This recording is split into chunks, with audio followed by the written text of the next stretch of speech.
Welcome to Virtual Office Hours, Health and Wealth, sponsored by the American Bar Association and nonprofit AccessLex Institute.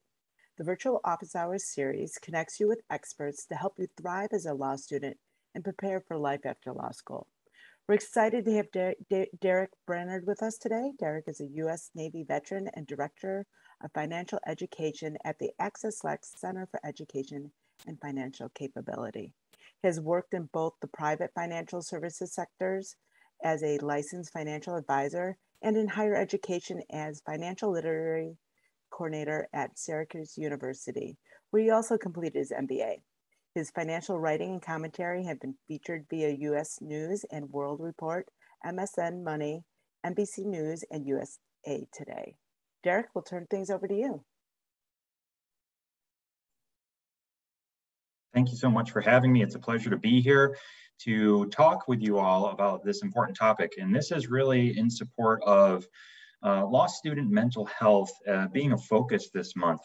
And so we want to offer this just to kind of walk through a recent survey that we did with the ABA Young Lawyers Division and some of the findings that we found from that survey, how it impacts young lawyers with regard to their debt load, how it's trickling through their career decisions, their life decisions, and so on. So, you know, it's no surprise that everyone's dealing with stress and anxiety in one way or another, especially in light of the current times that we're in now with the COVID-19 pandemic that is lingering. So today I'm just hoping to offer up some of the findings from our recent survey and some tips and strategies for you how you might be able to mitigate some of that stress going forward. If you're not familiar with who we are, AccessLex Institute is a nonprofit organization dedicated to increasing the access, affordability, and value of a legal education for aspiring law students all the way through legal professionals. We really do provide services and support for those from admission to admission, we like to say. One of the ways we do that is through our education network at AccessLex, also known as Ask Edna. And if you're a law student and you don't have an account yet, this is a free platform, free portal, and you can set one of those up at askedna.accesslex.org to access free resources to help with financial management, but there's also resources for student success and bar success. So please check it out when you get a chance. Because we're talking a little about money today, we always want to say that the information provided in this session is being made available to assist you in developing your personal financial strategy, and it's not intended as investment, tax, or legal advice. So consider whether it's appropriate for your needs, and where applicable, seek advice from a professional counselor.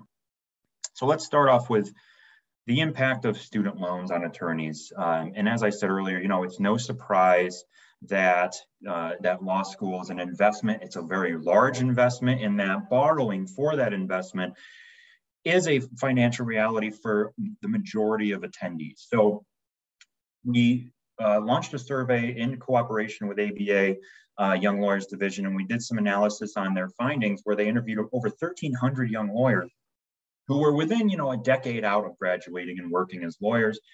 And of those respondents, 90% of those lawyers have student loans, right? Averaging $130,000. I do have the QR code here for that if you'd like to, you know, if you're on the session live now, if you want to hold up your phone and scan that to go directly to that survey, please feel free to do so. Or we'll post the link as a follow-up to this video at ambar.org/debt if you'd like to read the full study. But some of the things that we found from that study is not just the fact that 90% of young lawyers have student loan debt and that those debts averaged to $130,000, but that debt was having a lasting impact on those lawyers, not only from an emotional standpoint, but also from a life decision standpoint. So as you can see here, over 55% of respondents with $100,000 to $200,000 in student loan debt decided to postpone buying a house, compared to 40% of those with no balance. Others had to postpone or decided to postpone starting a family. Others, over 70% with that amount, reported they were unable to save for retirement. Around 50% of those with less than 100K reported the same. So it would seem from the findings of the survey that the more debt one has, the more debt a respondent has, the more likely they were to be postponing some of these life decisions. Not only that, it also has an impact on peace of mind and anxiety. And that's really what we're here to talk about today, is how the pursuit of wealth, the pursuit of a career in the legal field is associated often with anxiety, is associated with stress, and certainly student loans compound and add to that stress. So about 3 in 4 with $100,000 to $200,000 reported high anxiety or stress. Only 1 in 4 with no balance reported high anxiety. And then feeling optimistic, about half of those with those amounts of debt reported feeling depressed or hopeless. And so this is obviously these are some significant findings, some significant numbers, and it may not be a surprise to many of you who are tuning in here that there is this stress involved with carrying this amount of student loan debt. But an added layer of difficulty that we found that's been kind of echoed through other research, other data, and other surveys is that navigating life in law school or with law school debt is even harder on lawyers of color. Black young lawyers are far more likely to carry high levels of debt, and 44% saw their student debt increase since graduation compared to just 27% of all young lawyers. And this is, again, one of those ripple effects of this precedent or this pre-existing wealth gap that exists between race, gender, ethnicity. And that's why part of our mission is to increase the accessibility of law school to underrepresented populations. But increasing accessibility is one thing. We also want to help those involved navigate the borrowing and funding of law school in the most informed, empowered way. So this all can seem a little bit sobering, right? It's a little bit, the findings are a little bit of a downer when it comes to, what do we do with this information? And so I want to offer you 3 things to keep in mind. And that is, we want to perform systems checks frequently. We want to make borrowing decisions now because those decisions can impact life and career choices later, as we just saw on the roadmap. And then we want to focus on the big 4 when it comes to physical health as well as financial health. So what do we mean by these items here? Well, talking about health systems, it's one thing to feel as if you are not very stressed, but maybe you have some issues physically. It's another thing to maybe you do have an illness, but you're okay financially and mental health is okay. But over time, a detriment in any one of these health systems, physical health, financial health, mental health, evidence and research has shown that there is a connection between all of them. So if some of the things that we've looked at is a study like one by Princeton University that found that the lower a person's annual salary below $75,000, the more unhappy they feel in general about life's adversities. But now, no matter how much higher than $75,000 somebody made, they didn't report feeling any greater degrees of happiness. So $75,000 happens to be this threshold found in this one particular study.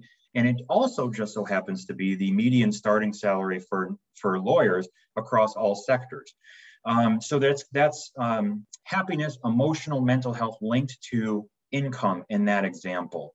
There was also a 2016 systematic literature review that found over 100 research papers that external variables, what we call here social determinants of health, also have a physical and mental toll on people when they consider things like economic recessions, unemployment, income decline, unmanageable debt loads. These are significantly associated with poor mental well-being, as well as increased rates of mental disorders, as well as substance-related disorders, and even suicidal thoughts and behaviors. So there is a very real connection between all of these health systems that is evident. And, anecdotally, we've probably all experienced it in one way or another, the connection between these different systems, but the evidence also bears that out as well. So what do we do with this? Well, one of the things I want to just propose is that we perform frequent systems checks. What do we mean by that? Well, we just looked at those three systems: physical, financial, and mental health systems. And we also consider external variables, those social determinants of health, how you grew up, where you were raised, what your family did with money, what's going on in the greater macroeconomic environment. These are all social determinants of health. So I want to just propose that we take a mental inventory of our health across those different systems and do that frequently, sometimes daily. And for me, sometimes I'll do it multiple times a day. I'll just think, how am I feeling? Why am I thinking that thought? Why am I making that decision with my money? Is it because of something in my past? Was it because of a money script that I have baked into my psyche from how my parents handled money? Or is it something else influencing me externally? How am I feeling across all those systems? And try to check in with yourself as frequently as you need. The next step is to think about if you are feeling off, okay? Certainly, if you're in a crisis situation, right? If you are at the point where you have some debilitating anxiety around any of these systems, certainly seek professional guidance. I'm not a professional psychologist or therapist. I'm an accredited financial counselor.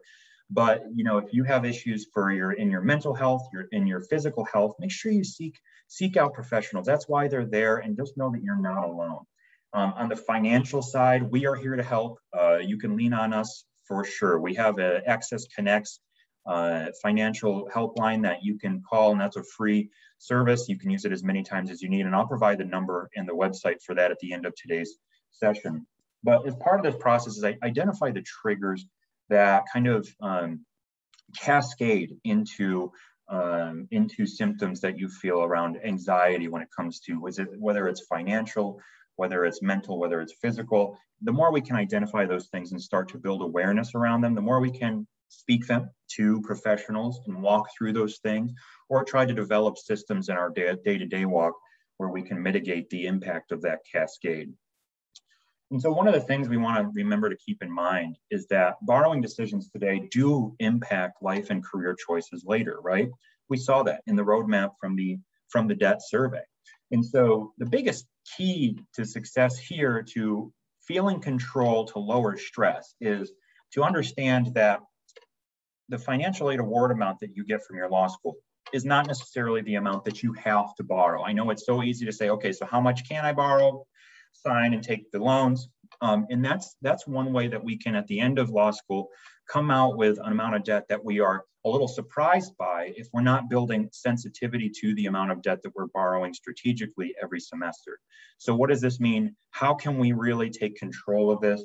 Understanding the cost of attendance is a key step toward borrowing only what you need to pay the bills, to feel peace of mind, to be able to focus on your academics, and to make it through semester to semester. And if you need summer funds, if you're taking an unpaid summer position, making sure that you're making those student loan refunds last for 12 months instead of 9.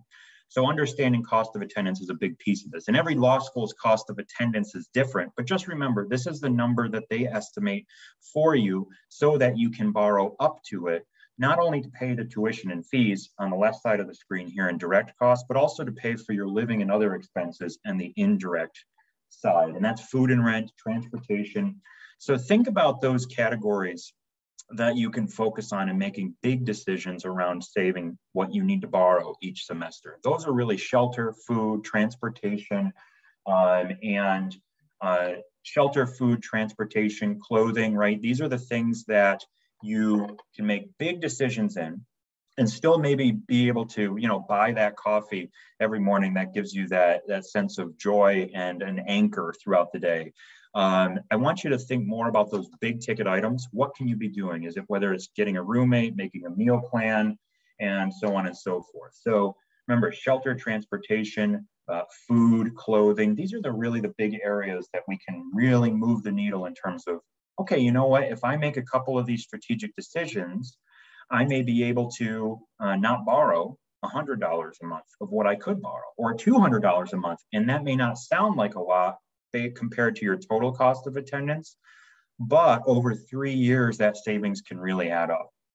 The other way you can really save on what you have to borrow is through pursuing obviously institutional scholarships that may be based primarily on merit, whether it's LSAT or GPA, that sort of thing.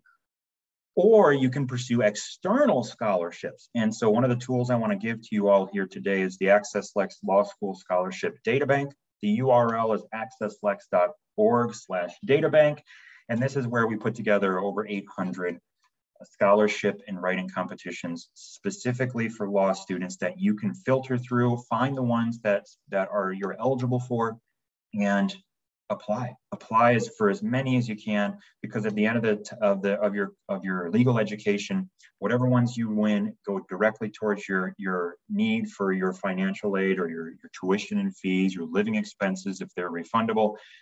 And that's money you don't have to borrow, which we've seen through the survey can really impact your stress level. So I want you to take this information, whether it's the first piece, which is performing a systems check frequently, to the second piece, which is borrowing only what you need, no more, but no less, right? We also need to make sure that we're borrowing what we need so we don't experience stress from poor quality of life through law school. So we do want to hit that balance where we're borrowing what we need. The best way to do that is to make sure you know what your monthly budget is.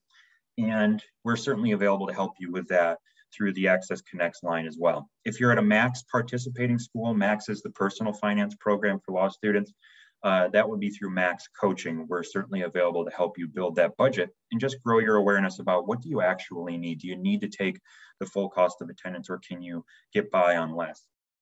So in the meantime, I also want to propose that we focus together on the big four. So what are the big four? Well, the big four on the physical health side would really come down to food, movement, sleep, and hydration. Okay, you think about it. If we can just look at those, what are we doing in those four categories each day? Are we eating a relatively healthy, whole foods-based diet? Are we moving at least 30 minutes a day, whether it's walking, yoga, whatever it is? Maybe you're into more intense movement, CrossFit. Maybe you like more recreational movement, golfing on the weekends when you can. I know there's not a lot of time for that right during the semester, but finding that thing that fits your availability and your capability in movement is extremely important. And obviously quality sleep and hydration, those are things that I feel like we don't think about too often. But I know for me, when I don't get a full night's sleep or a restful sleep, and if I'm not drinking enough water throughout the day, I can definitely feel the difference. So those are the big four for physical health. On the financial side, we also have a big four. We want to think about our protection that we're providing ourselves financially through insurance or an emergency fund. We want to think about our budgeting system, whether it's an app, Microsoft Excel, a pen and paper, it doesn't matter, whatever fits your style. We want to think about our savings system. As a new attorney or lawyer, or somebody working for a new employer, you might have access to a 401k, which you can set up automatic contributions to. And that's your saving system. Just like that, you've automated good decisions. And that's one of your systems you want to set up in the big four. And then the final one is your debt payoff system. And that can include your student loan payment plan, whether it's an income-driven repayment plan or a standard plan. But it also can include snowballing your debts if you have credit card debt, car loans, things like that. And just having your plan in each one of those big four categories is really going to give you a nice peace of mind knowing that you're headed in the right direction. So the three things we chatted about in this quick talk here were performing systems checks frequently as you need, and reaching out to professionals if you need in times of crisis, or just when you start to feel like things are getting to the point where you need to talk to somebody, please don't wait. Borrowing decisions now can impact career and life choices later. We saw that through the findings of our survey with the ABA Young Lawyers Division. And so we know the good news is that financial planning and making those informed decisions now can really help mitigate the stress later. And then focusing on the big four, setting up your protection, your spending, and your saving and debt payment systems can go a long way. And those are things that you can even do while you're a law student. So I highly encourage you to think about those three things, keep them in mind. And if you need help, know you're not alone when it comes to this stuff. There are millions of people right now struggling with the anxiety of not just finances, but also just mental health, dealing with the virus, trying to navigate this changing landscape of work when you're thinking about employment virtually versus in person versus hybrid. And there's just, I mean, obvious health anxiety happening all over the world. So please lean on folks when you need to, including us. This is the phone number for Access Connects, on-demand one-on-one financial aid and loan repayment counseling, but it's not restricted to that. If you do have questions about credit management, investing, insurance, we're available for you. And visit accesslex.org/accessconnects to schedule a free 30-minute call. And any of our team of accredited financial counselors will be happy to speak with you about what you're going through financially. So with that, I'm going to open it up here and see if we have any questions that I can help address throughout the rest of this session here. Thank you all for being here again, and thanks for your time and attention. Tracy, do we have any questions? No, at this time, we don't have any questions, but we want to remind everyone, if you do have any, please drop them in the Q&A component of the webinar dashboard. Okay, wonderful. And there was some questions that I think we had beforehand that if I didn't address them beforehand, please put them in the chat panel or Q&A now. And Tracy, if you are aware of any of those that I can speak to, I'm more than happy to do that this time. Sure. There's a question about advice for non-traditional students and professional attorneys.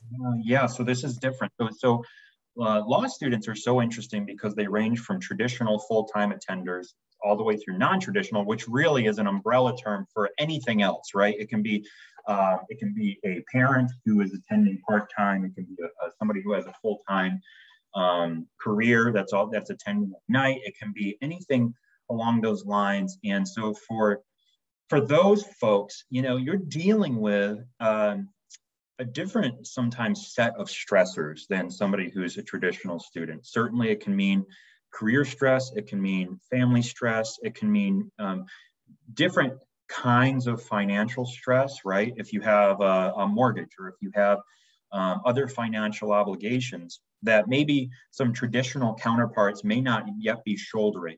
And so my thoughts on the non-traditional path is that it's even more important for a non-traditional student to really tune into where they are in the process and to find those folks that can be their team to support them, because they're now focused on not just being a worker per se, or a parent or a provider, but also a student. So they're wearing so many hats that that can really spread someone thin. So I think it's even more important for those folks to reach out and talk to somebody about their specific situation, their specific needs, because they do vary and they are a little bit more nuanced than maybe the more traditional paths. Not to say there's not traditional students who are experiencing these things and going to school full-time, but for those working full-time and attending part-time, it's a different set of experiences. So reach out to those that you need. You also may be further along in the financial life course than a traditional student, perhaps, meaning you may have a previous career that you have a 401k from, and maybe it has a balance in there already of several $1,000s. And now you're wondering, well, what do I do with this money? Am I supposed to keep investing while I'm a student? Am I supposed to move it? Am I supposed to leave it? And so those are great questions and good. And again, further considerations. The other thing that non-traditional students might grapple with more frequently may be insurance considerations. And so learning about the different insurance needs and coverages, how much is appropriate, why you might have a certain coverage over another, whether you're thinking about term life insurance versus permanent, or different levels of liability insurance baked into your homeowner's policy or your personal auto policy. These are, again, more nuanced questions that a non-traditional student may be grappling with, or just higher percentage of non-traditional students. Like I said, not that traditional students don't have these concerns, but from our experience with our coaching, maybe a higher percentage of non-traditional students do. So hopefully that helps. Those are some of the things that I think deserve a little bit more attention or get more attention for non-traditional students. And again, the nice thing is scholarships still are in play. I mean, the scholarship data bank, they're available to non-traditional students just as well as traditional students. So there are ways to grab those funds as well. Great. Here's a question about what are the financial management considerations for those that have dual citizenship? Dual citizenship, yeah. So this is a whole other kind of area that you want to think about. If you're a dual citizen, what does that mean? It means obviously you have legal rights and are a citizen of more than one country or two countries, right? And so as such, you generally do get some benefits financially speaking. You might have access to employment opportunities in both countries. A little bit easier than if you were not a citizen, of course, in terms of not needing to get a work visa or something like that. Traveling is another kind of savings when you're a dual citizen. Obviously, it's easier to travel back and forth between countries if you have a passport for both countries. So that's another thing that is highly touted as a benefit for dual citizens in a financial way. One of the biggest, and obviously you can have access to the institutions on both sides, right? So if you spend the majority of your time in the United States and you have the United States bank account, you also have access to accounts in those sorts of institutions in the other country that you're a citizen in, which is another benefit. So, investing in currency and that sort of thing may be at play if you're ready for that. But and being able to leverage the currency exchange rates and have more knowledge and more liquidity when it comes to that.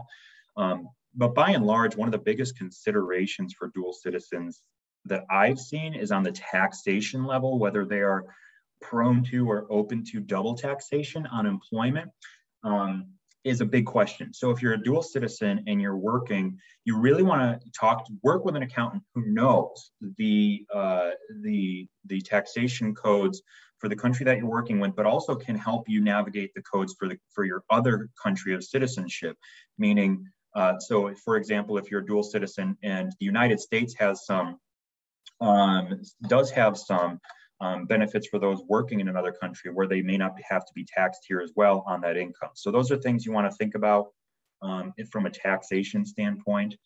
But again, working with an accountant and a lawyer who knows their stuff when it comes to that taxation question is really the biggest thing because it varies by country. So hopefully that's helpful. Okay, thank you. I think we're going to take one more question here. How much can a law student anticipate on spending on law materials in their 3 years of law school? Great. Okay, great question. Yeah, because we all know that law school materials are not cheap, right? Books are expensive. And so for that question, I would probably steer somebody back to, and I think if we still have our slides up here, this living and other expenses category and the cost of attendance, look at what's baked into there. You have your books and supplies item. So that is something that is built into the cost of attendance and estimated for you based on the school's knowledge of how much that should cost or could cost. So that's an informed estimate. So I think the best answer to this question is go to your law school's cost of attendance and look at what they've estimated for books and supplies. And maybe that's a worst case scenario for you if you have a way to get books, like used books, a little cheaper, that sort of thing. But that might be a great way to approach this because it's going to be different for everyone, obviously. But if you go to your law school's cost of attendance and you see that books and supplies for the year is estimated at $1,500, then you would therefore want to multiply that by 3 years to get to your total projected amount, if that's a helpful strategy. Great. That is fantastic advice. Okay. I think we want to thank everyone for joining us today, and a special thank you to Derek and the AccessLex Institute. We hope you'll join us for upcoming virtual office hours programming. So visit us at abaforlawstudents.com for the full lineup. Take care, everyone. Thank you.